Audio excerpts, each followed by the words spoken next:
I actually remember him saying, I can beat you now that you don't have the child in you. I was holding back because you were pregnant, but now you're not. And I remember standing one day with our child who was less than a week old, holding him in my arms, holding him in my arm, and then we were physically tussling, trying to push him back and all of that. I remember him holding my night dress like this, and he proceeded to slap me so hard. I nearly lost my life. I nearly lost my life by the partner that I was with who choked me with his hands as well as picked up two computer cords and put them around my neck. I don't think I ever recovered from that. Like, those were like some really hard, nasty, you'll never forget it type of slaps. When I fought for my life that day, I actually fought for my life because I did not want my family or my friends to get a call that next morning and say, Yvonne was killed last night. That wasn't going to happen.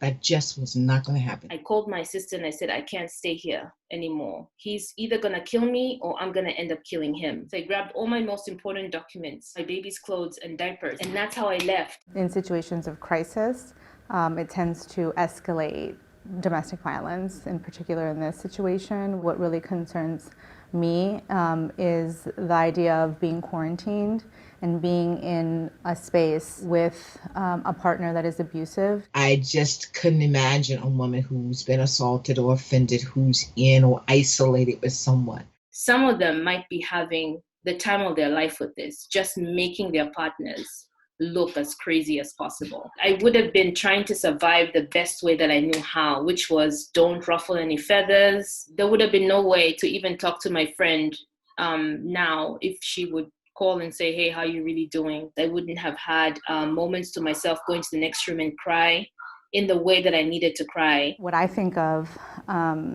immediately is just the toll, the emotional toll that abuse takes on somebody. And if you can think of a situation where you might have some space to decompress from that, like you might go to work and come back, or you might be doing things with your children and come back, versus a situation where you can't ever get away from that person, it can emotionally and mentally become really daunting. If you're in the house and if both people lost a job, not going to work and so forth, you're there together.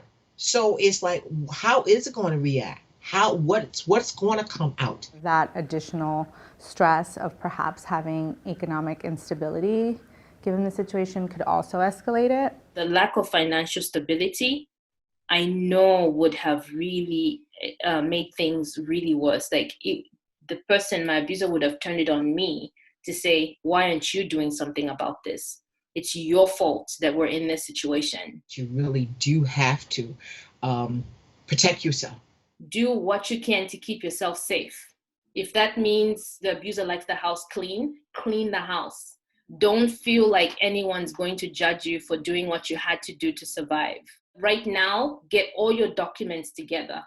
All your most important documents. If you can put them in one place, do the little you can to take care of yourself. If you can take a shower and think for a few minutes of something beautiful that's meaningful to you outside of your abusive situation, go to that place in your mind. The possibility of you having a different life after this is real. There is a percentage of our population that we know is at higher risk for reassault or homicide. And that is really, to me, the population that we need to make sure we are continuing to protect. Domestic violence is a silent killer. Killer. I am lucky to be alive. There will be a date when you will get out. So keep the hope. Keep the fire of hope, knowing one day I won't be in this situation. And when you get out, do not go back.